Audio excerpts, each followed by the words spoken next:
Muy buenas tardes para todos. Comienza Prohibido Olvidar por la FM 101.9 en Mar del Plata con Pablo Aceto, Fede Garrido en la operación técnica y quien te habla, Gloria Álvarez. Para escucharnos por internet, www.fm1019online.com. También estamos en YouTube. Busca Prohibido Olvidar. Y también en Twitter y en Facebook. Bien, vamos a saludar a Pablo Aceto. ¿Qué tal, Pablo? ¿Cómo estamos? Muy buenas tardes. Bueno, cabe aclarar que el programa de hoy va diferido. Sí. Lo estamos grabando lunes a la noche. Sí. Nos vamos a aprovechar para saludar a todos los amigos, periodistas. Exacto. Los periodistas deportivos, los periodistas políticos, periodistas de espectáculo. Bueno, el periodista deportivo en la 101.9 abundan, es la radio de los deportes y por ahí nos infiltramos nosotros también.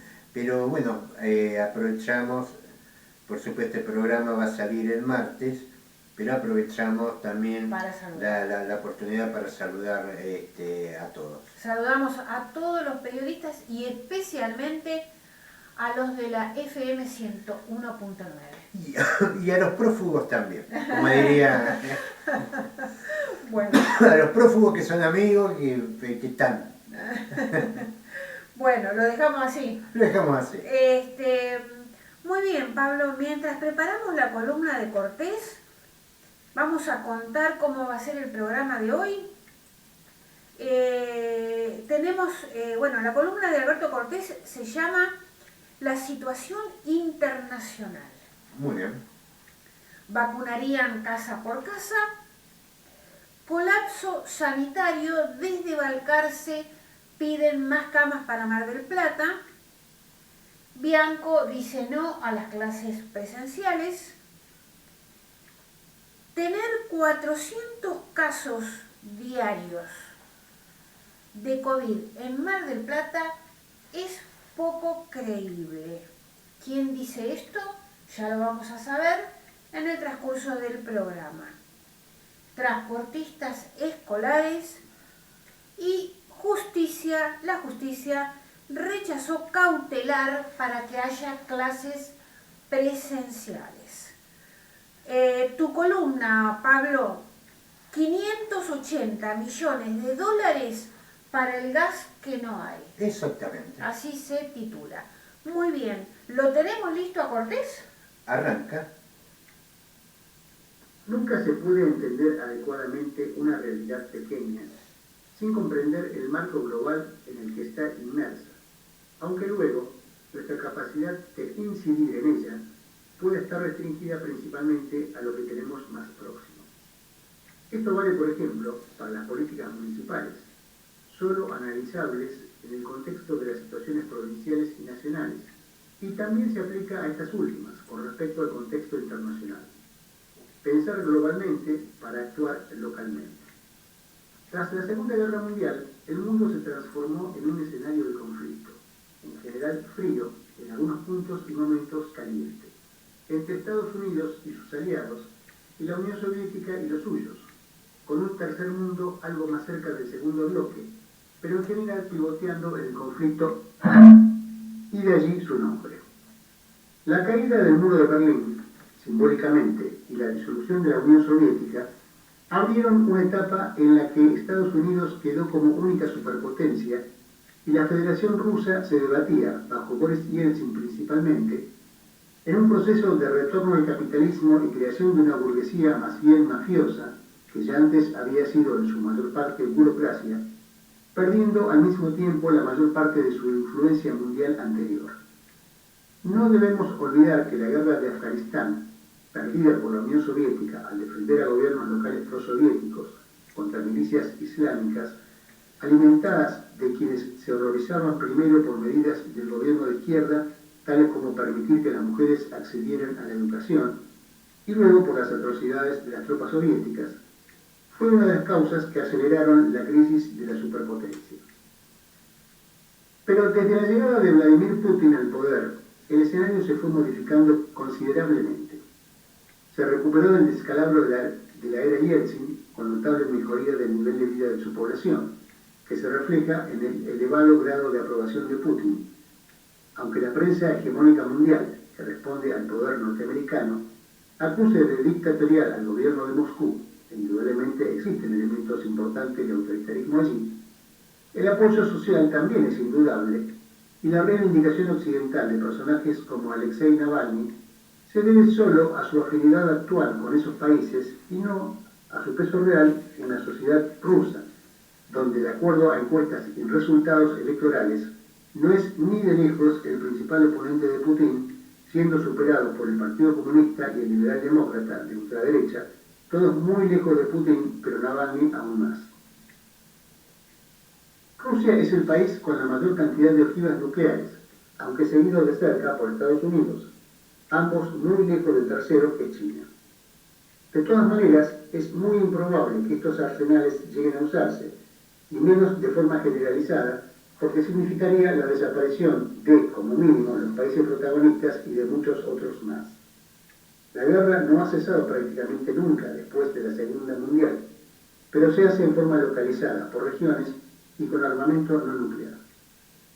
Desde las últimas décadas del siglo XX, China ha tenido un crecimiento económico, industrial y tecnológico sin parangón, llegando a igualar, o a pasar, según como se mira, al Producto Bruto Interno de los Estados Unidos y superarlos en algunas áreas tecnológicas.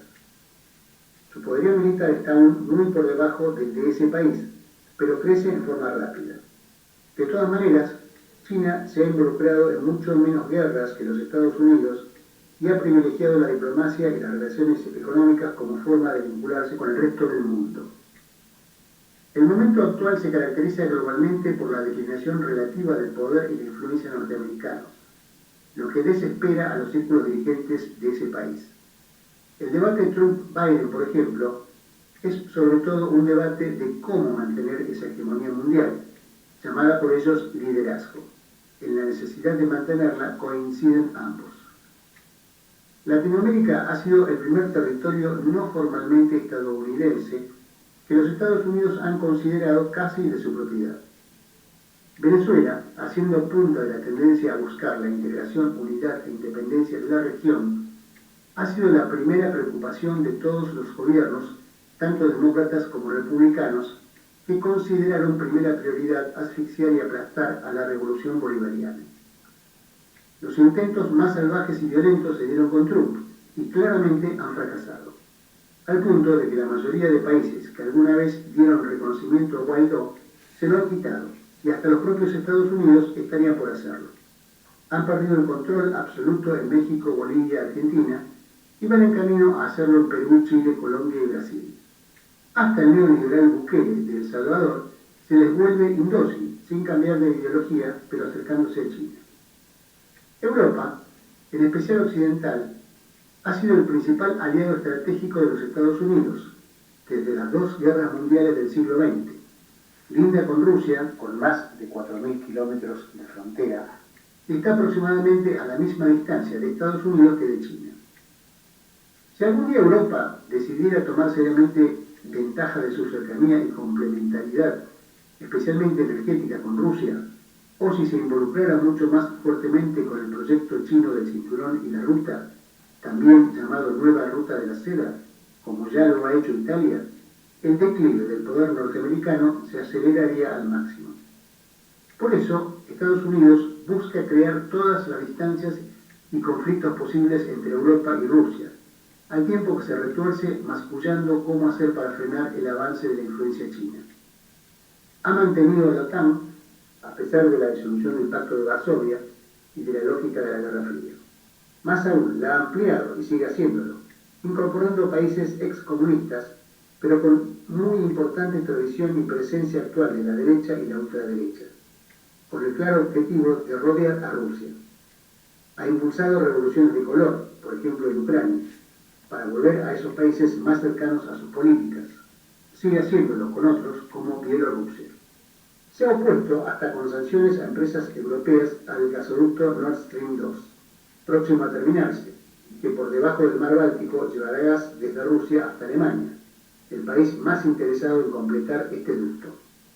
Estados Unidos pretende en cambio que los países europeos importen gas licuado por barco de América del Norte a un costo bastante mayor.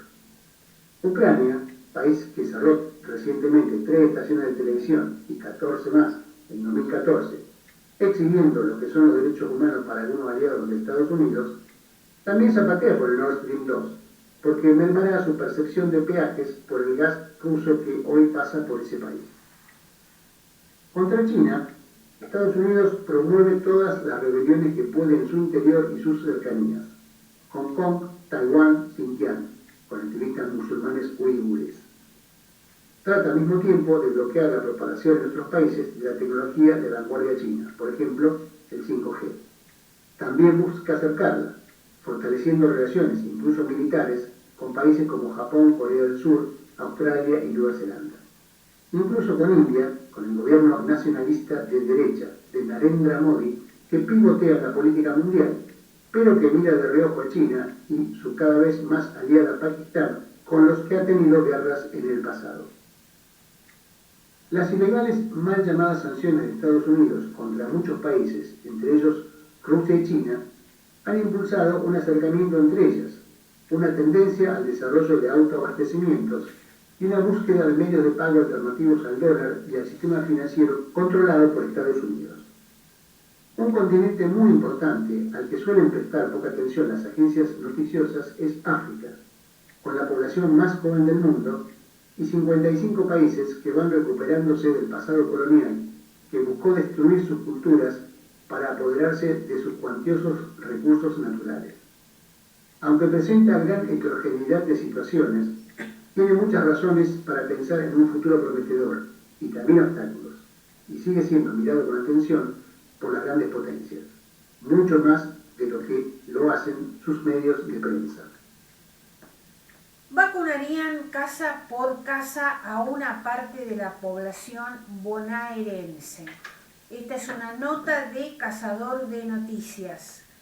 El médico sanitarista Leonel Tesler, quien forma parte del equipo asesor del gobernador de la provincia de Buenos Aires, Axel Kicillof, dijo que es factible desarrollar una vacunación casa por casa, como planteó el ministro de Salud bonaerense Daniel Goyan. Es probable que nos quede una parte de la población sin vacunar y a esa parte es posible, en lugar que la gente venga, que el Estado vaya y ofrezca la vacuna, afirmó Tesler en declaraciones a Radio Provincia.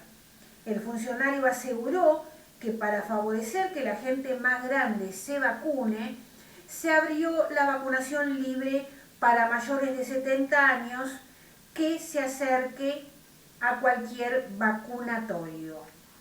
Hay que ver qué impacto tiene eso. Hay municipios donde sobraron turnos.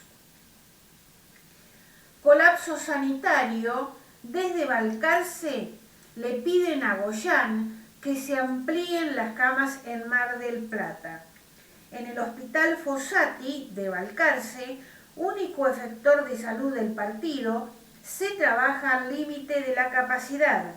Antonio Dojas, director del Hospital Municipal Felipe Fossati, mantuvo una videoconferencia con el ministro de Salud bonaerense en la que le solicitó que intervenga ante clínicas y sanatorios para que se amplíen los cupos de internación. La situación en el sistema sanitario del partido de Balcarce es crítica, de las más complejas existentes en la actualidad en el sudeste bonaerense.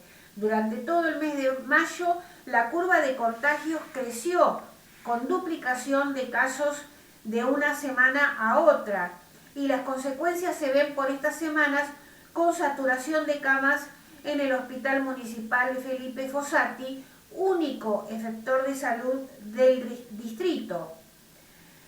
Durante el encuentro virtual del que participaron representantes de las más de 130 comunas bonaerenses, se habló sobre cómo continuará el programa de vacunación y se anticipó que próximamente se aplicará la metodología de vacunación sin registro previo para los mayores de 60 años.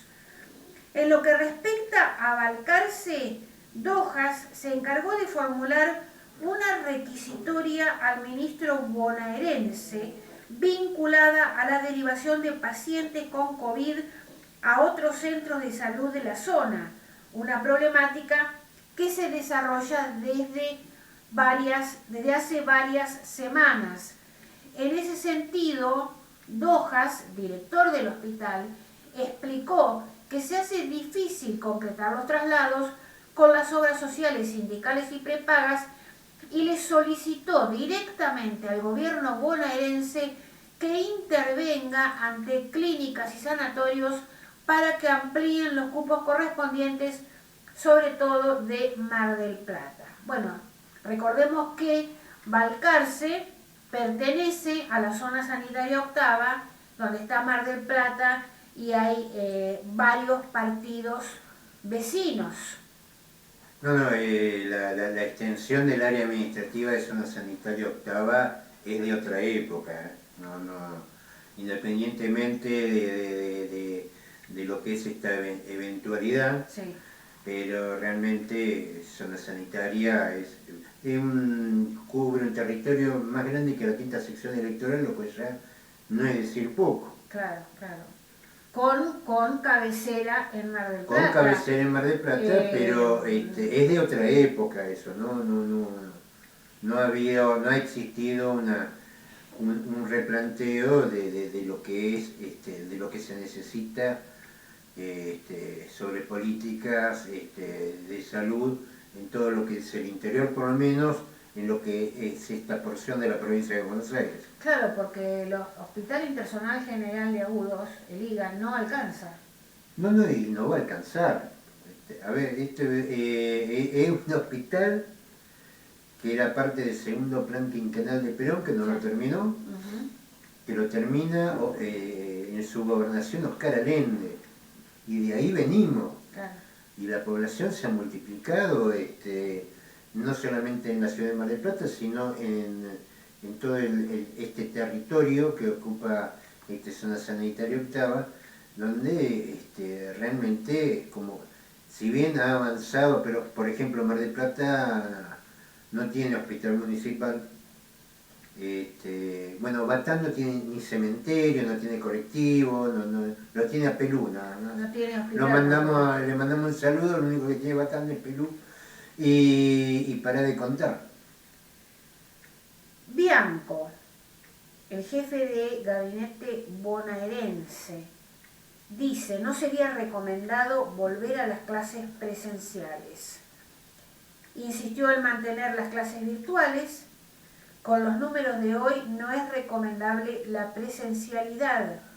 Destacó que gracias a las medidas de restricción se redujeron los contagios, pero afirmó: estamos en niveles muy altos.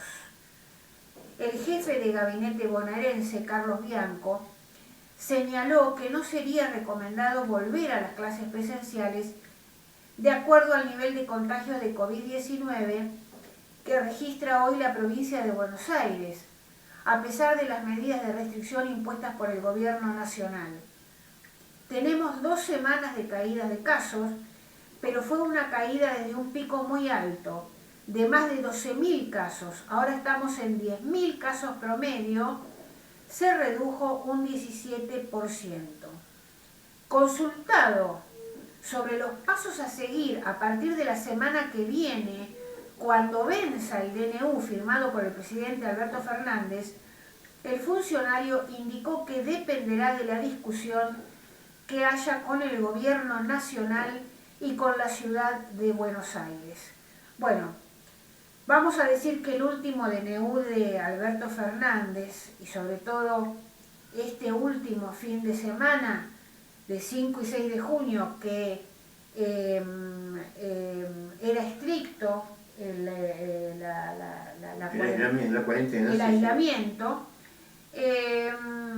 digamos que en Mar del Plata no se cumplió, en varias otras ciudades tampoco no se cumplió tampoco. Y realmente los casos no bajan lo que deberían bajar, precisamente porque no se disminuye la circulación. Bueno, ahí es claro que la gente no es que se va al comercio, porque los comercios están vacíos, es una circulación de paseo, es andar. El domingo hizo lindo día. Lo preocupante está bien, ¿no?, que todas estas medidas, por ejemplo, si lo del fin de semana sirvió o no sirvió, lo vamos a ver dentro de 15. Claro. No lo vamos a ver el lunes ni el martes. Sí. Recién ahora podemos empezar a ver los efectos de lo que fue el reinicio de la cuarentena dura. Pero todo está muy relacionado con el tema de la movilidad. Se ha afirmado de distintos sectores que en las escuelas no se contagia. Yo no puedo hacer estadística de esto, sí veo alrededor mío que los contagios vienen de la escuela, son que llegan a la casa de mis compañeros de trabajo, de vecinos. Eso es algo que yo percibo. Claro, por no es una estadística, es lo que uno ve alrededor. Han explicado por qué razón en las escuelas no se contagian. La explicación, la verdad, nunca me dejó satisfecho. Casi podríamos decir que la escuela es un lugar bendecido, donde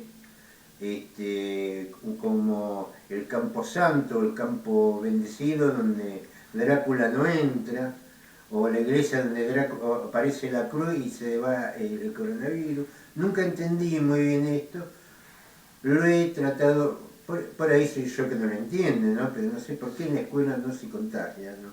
Y eso está probado, que lo dicen, pero uno realmente no encuentra la lógica de por qué, si está en todos lados, no va a tener en un colegio. Bueno, si vos escuchás a los gremios, te dicen todo lo contrario. Bueno, pero creo, mirá, son por ahí, son gremios que uno le discute un montón de cosas, hay muchas cosas que hay que discutir sobre el tema de la educación. El quiebre de la educación argentina no es este año y medio de pandemia. No. Vos cuando te encontrás con gente de 30 años que vos le explicás y no te entiende lo que le estás explicando, se lo da a leer y no entiende lo que está leyendo, evidentemente tenemos un problema grave en la educación que no es de ahora, tiene su tiempo, ¿no? Pues estoy hablando de gente de 30, 35 años, quiere decir que esto viene mal hace rato. Y no creo que un año de pandemia, o un año y medio, o 2 años, vayan a hacer la diferencia. Pero bueno, creo que lo que hay que tratar de hacer el mayor esfuerzo posible, en respeto a la gente que necesita trabajar, porque uno, está bien, estamos encerrados, no podemos salir a ningún lado, pero hay gente que necesita trabajar, entonces es necesario que lo que estamos trabajando, que nos toca trabajar en la semana, paremos un poco el fin de semana, si podemos ir a un delivery, vayamos y volvámonos, como para también proteger a la gente que necesita laburar, ¿no? Muy bien, Pablo. Vamos a tu columna.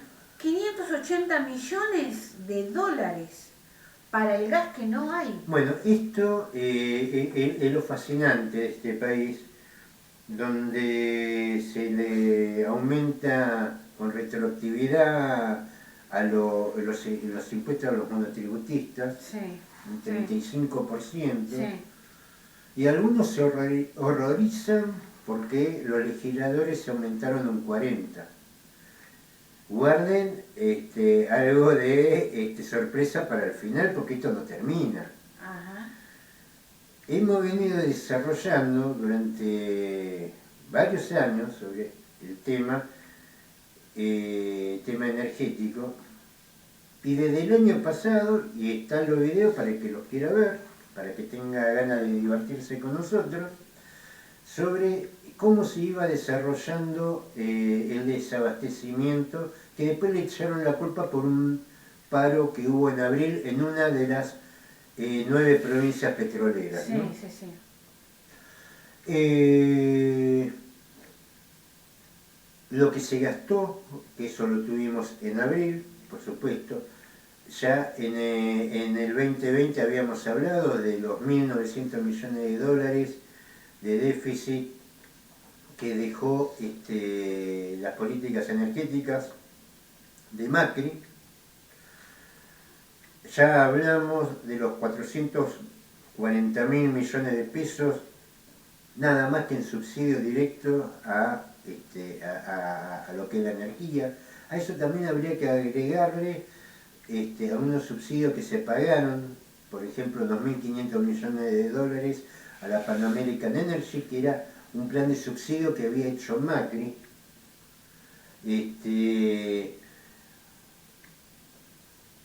Irnos más para atrás es redundante, ¿no? Porque todos los años se viene repitiendo lo mismo, por lo menos desde la época de las privatizaciones.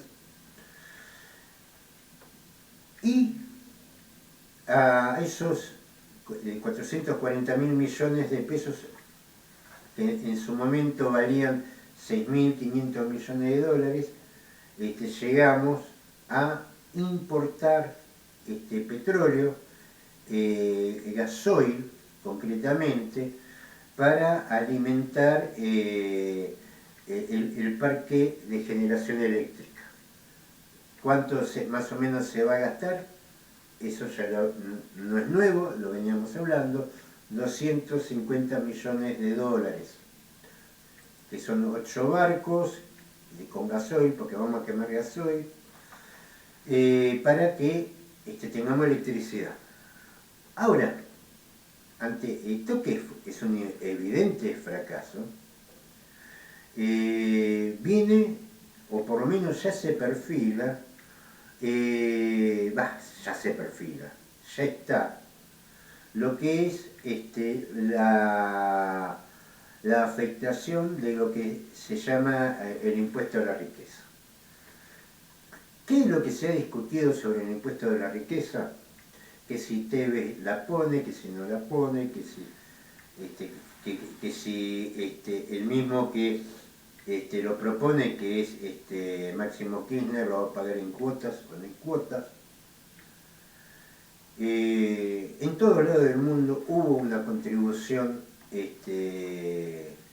extra, Sí. no se llama impuesto, se llama contribución obligada, lo que vos quieras, a la riqueza, pero nadie se pone a discutir en qué la gastamos. Si alguien piensa que este impuesto a la riqueza va a ir a darle una mano al comerciante, al empresario gastronómico que está parado, a los núcleos turísticos que están hechos pelota, o la actividad hotelera, o sostener el trabajo, o en IFE, o en RIEP, acá estamos para decirles que están completamente equivocados. De la misma forma que dijimos en su momento que el 30% de retenciones del campo va hacia las petroleras y gasíferas extranjeras, bueno, lo mismo está pasando con el impuesto a la riqueza, ¿cómo se llama? Con un agravante, que es cómo se está gastando la plata.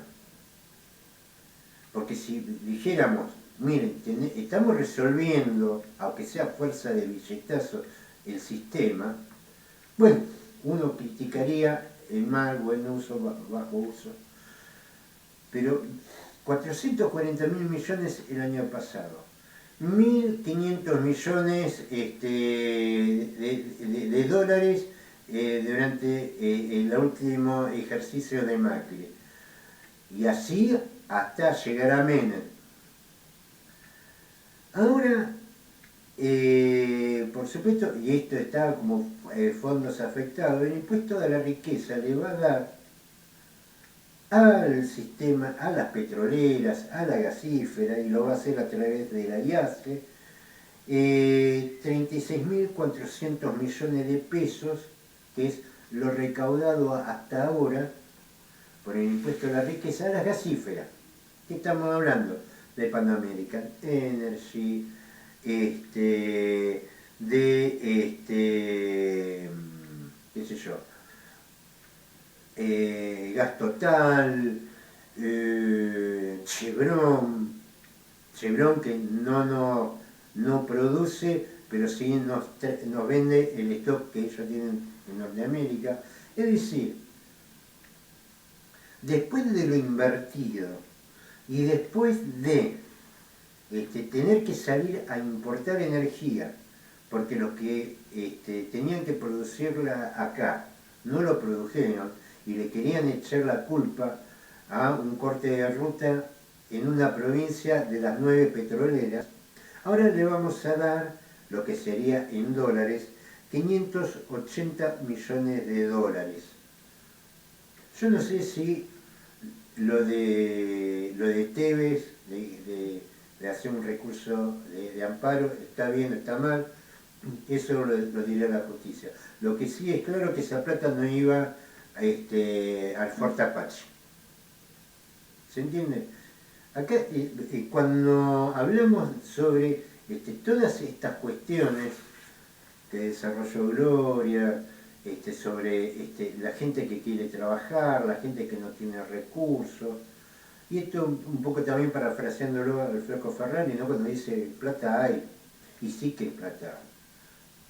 Ya se llevan 580 millones de dólares todo el sistema energético en manos de empresas extranjeras que encima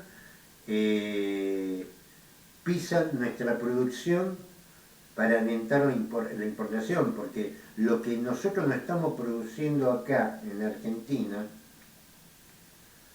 que aparte lo pagamos con subsidios porque encima lo incentivamos, después se lo tenemos que comprar a ellos en sus países de origen. 580 millones de dólares es el premio al fracaso. No es poca plata, ¿eh? 36.400 millones de pesos cuando distintos sectores, que nada tienen que ver con la izquierda, distintos analistas, dijeron que para bancar la segunda ola se precisaba 39.400. 39.400 para IFES, para planes repro, para por ahí no cobrar impuestos y subsidiar alguna actividad, es decir, para que la gente estuviera viviendo. Y esta es la cuestión, porque uno piensa, ¿no? Claro, el impuesto a la riqueza es algo que, no, mira, es la misma plata, porque a todos nos hicieron discutir, a todos nos trajeron casi como un emblema de la lucha de clases, la necesidad del aporte solidario. Hasta ahí, una madre de Plaza de Mayo que dice, ¿qué les cuesta poner un 1%? En realidad no es un 1%, es más. Pero acá el tema de discusión no es la contribución solidaria únicamente, sino también en qué se gasta. Claro, Esta plata que se lleva la Pan American Energy, Top Petrol, ¿viste? Porque todo, enseguida el gobierno nacional y popular, lo primero que te habla mal es de Pablo Roca. Bueno, le están dando guita a Pablo Roca. Después hablan mal de él, pero la guita se la dan a él, Pablo Roca, mientras en bolsa está todo bien. Porque esta es la plata que falta después para todo lo otro. No es una plata distinta que aparece por un lado, que es distinta a la nuestra. No, la plata que a ustedes les está faltando es la plata que se la lleva esta gente. Y esto es algo que venimos planteando desde este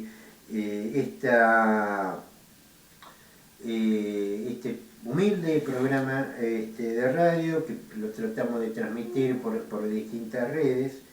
Esto es una nota que hace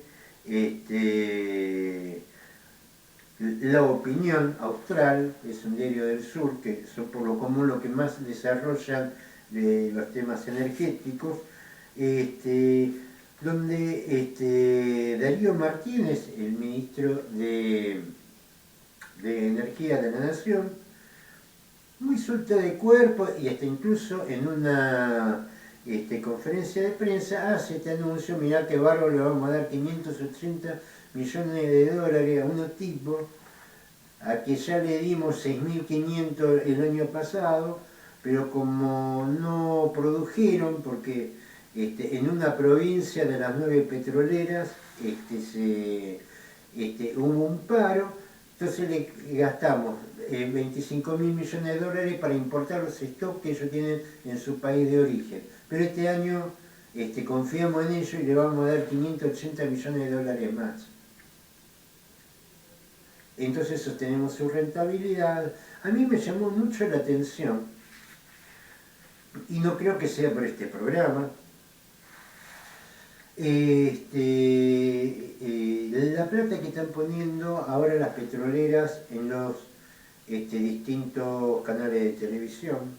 Incluso ayer hasta vi un programa especial de ellos en uno de los canales de Buenos Aires, donde están viendo que la gente los está mirando. Es decir, no es solamente nosotros, sino que deben empezar a sentir la mirada de la gente, y están invirtiendo en medios de difusión en vez de invertir en sacar gas, sacar petróleo y venderlo al precio que corresponde, ya que es nuestro recurso, y no venderlo como commodity, como si lo trajeran de la formación Marcellus de Estados Unidos.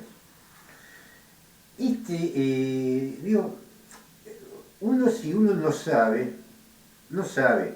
Ahora, cuando uno sabe qué va a hacer al respecto, y esta es una cuestión que tenemos que tener todos en claro, que no es que el país es pobre y no tiene recursos para salir al auxilio de la gente, sino que la gente está pobre porque los recursos del país, incluso el 30% de la retención del campo, el impuesto a la riqueza, va de un rico a otro rico, donde la gran mayoría ven pasar la plata como si fuera un partido de tenis, donde la verdad uno hincha para un lado, otro hincha para todo, pero los jugadores son otros. La pelota no la ve la tribuna, la pelota va del otro lado, de un lado al otro de la red, y ahí nada más somos simples espectadores. No solamente la cuestión pasa por el título grandilocuente de impuesto a los ricos, sino también a dónde va, porque si va para otro rico que encima son de afuera, estamos complicados.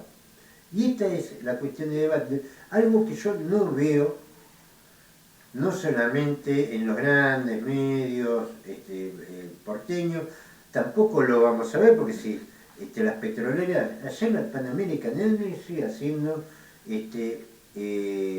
una nota de color de cómo ellos protegían a sus empleados del COVID.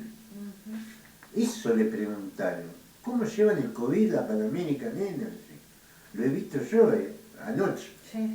Entonces, evidentemente, ahí no vamos a ver estas cosas. Ahora, lo que me llama la atención es la dirigencia del campo, la dirigencia empresarial, que todo este día, che, escuchame, nos está sacando guita a nosotros, pero no se la está llevando los jubilados, no se lo están llevando las pymes, es más, a los monotributistas lo aumentaron, se lo están llevando empresas extranjeras.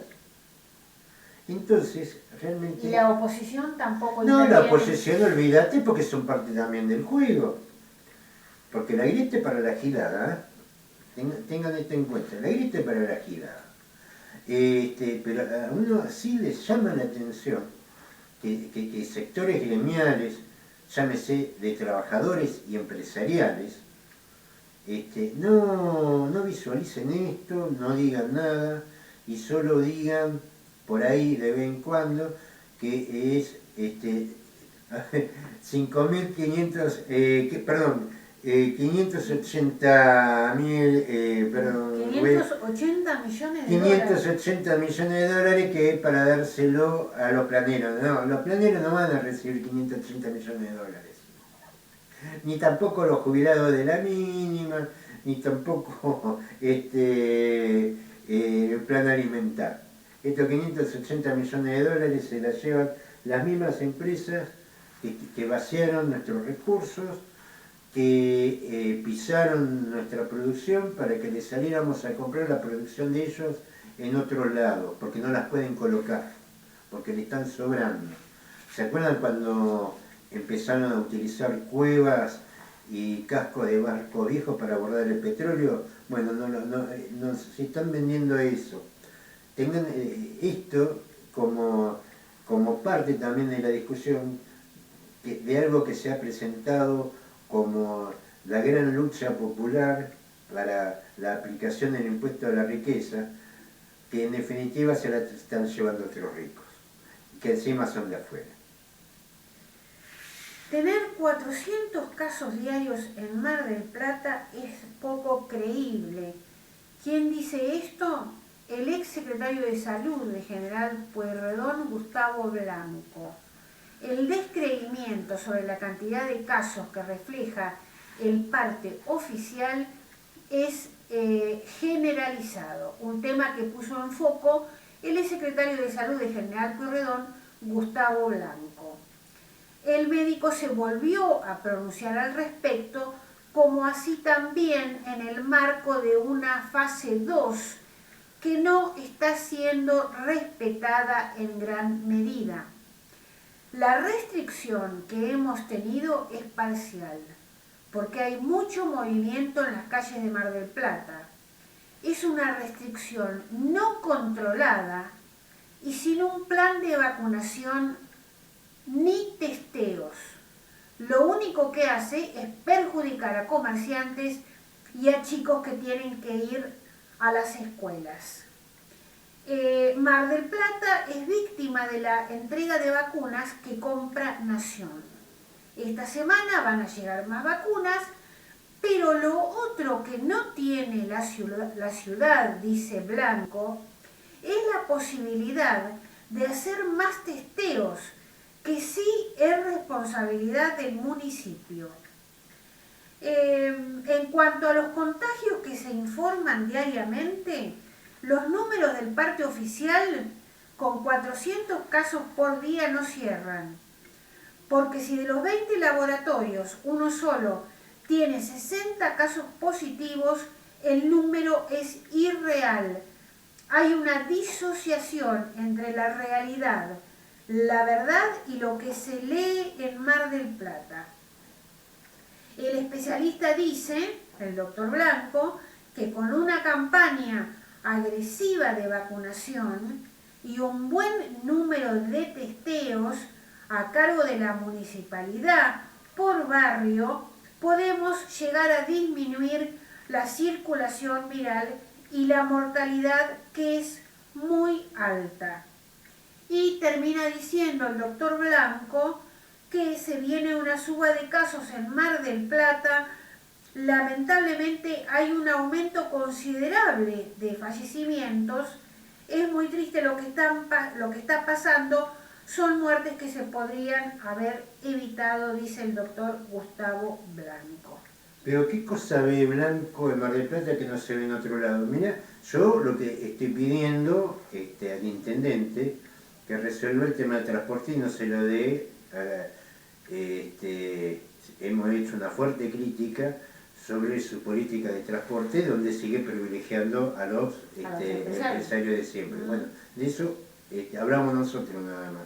Ahora, la autoridad sanitaria es nacional, es provincial.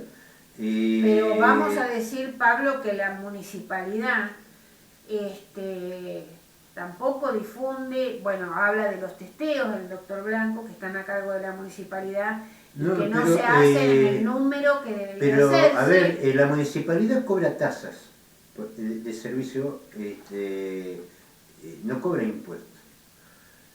La política sanitaria no se le puede, primero, a ver, y balcarse cuál es el problema. Y las otras regiones del AMBA, se tiene que hacer cargo la provincia. Yo creo que el doctor Blanco, aquel que decía que la gente que estaba en la calle eran como perritos, como animalitos, no me lo olvido eso, Sí. Que me parece que ha entrado en una cuestión política que no tiene sentido. A ver, la municipalidad no lleva adelante, puede llevar adelante un plan de vacunación a través de sus salas, lo que ha sido tradicional, pero no puede hacerse cargo de una pandemia. Digo, como que buscan generar un discurso opositor, pero focalizado, ¿no? Sobre el tema de transporte nadie habla.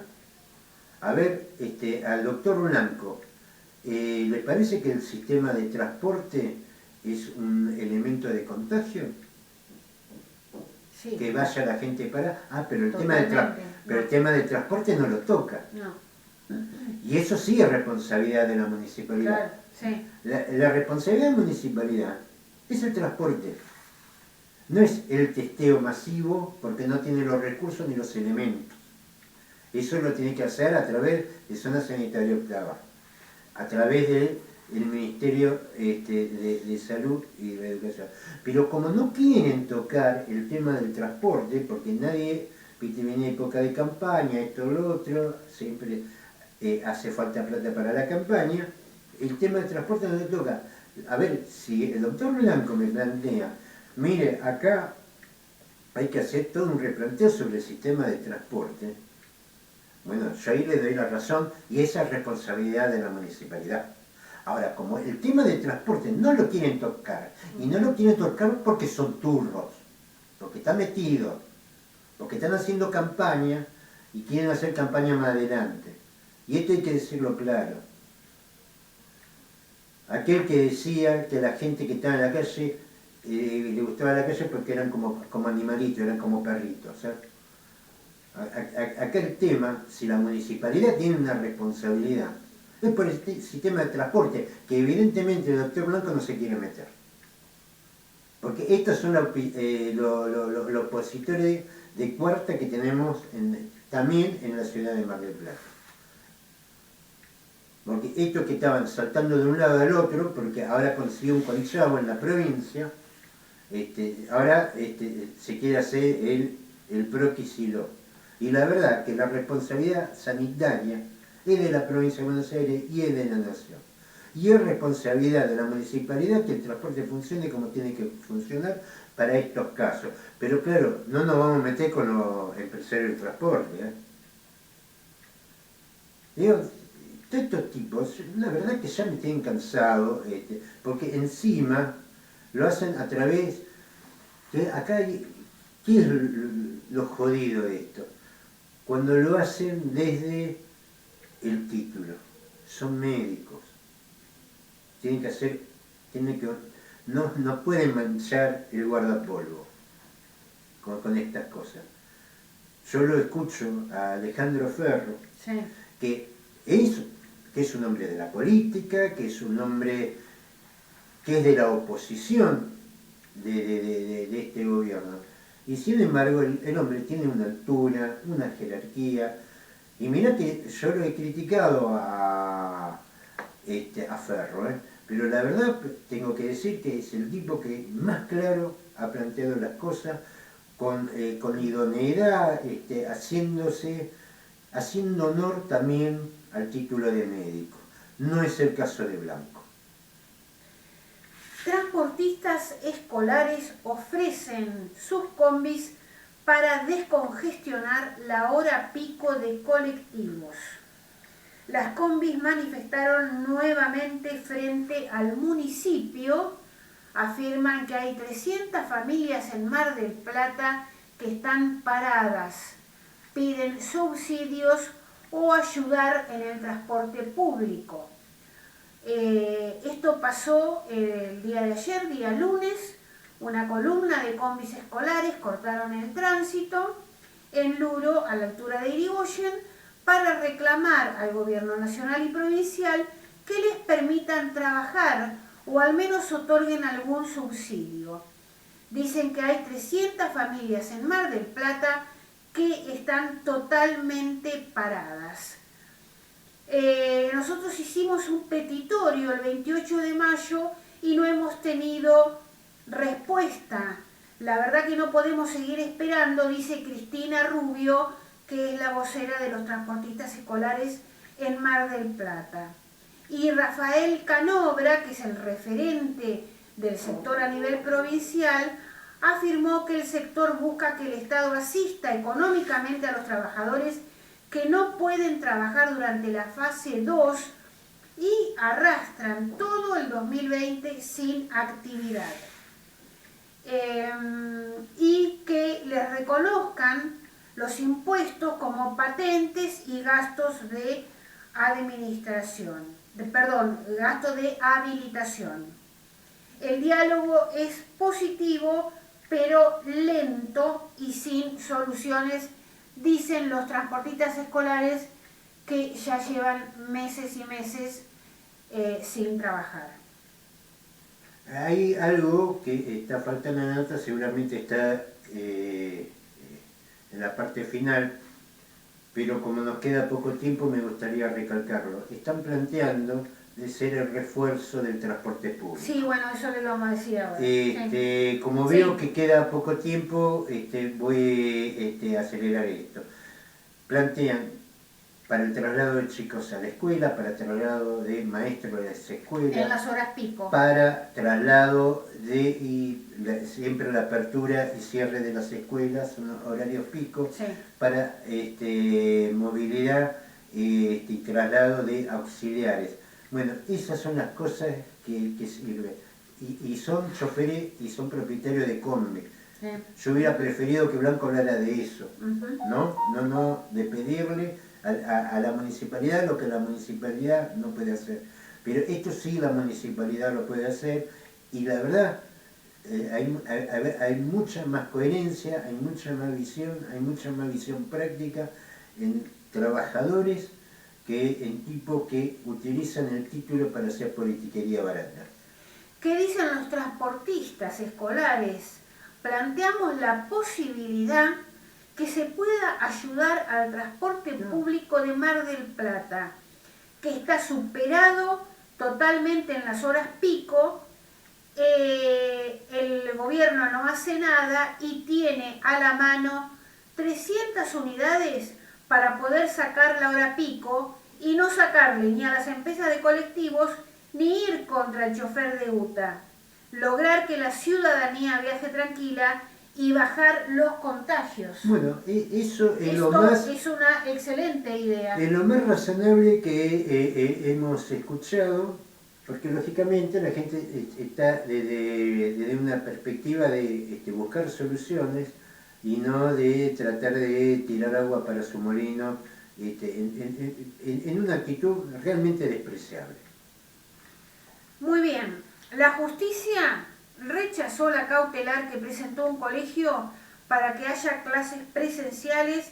Así lo resolvió el juez civil y comercial Maximiliano Colangelo ante el pedido que hizo a comienzos de la semana pasada el Instituto Albert Einstein de Mar del Plata. A una semana de que el Instituto Einstein presentara un recurso de amparo para reanudar las clases presenciales dentro del establecimiento, después de que en Mar del Plata se suspendiera la actividad educativa por el retroceso a la fase 2, la justicia se pronunció en contra del pedido. Así lo confirmaron desde la institución, cuyos representantes legales habían hecho la presentación en el Juzgado de lo Civil y Comercial número 13 a cargo de Maximiliano Colangelo. El magistrado, ¿qué dice en la presentación judicial?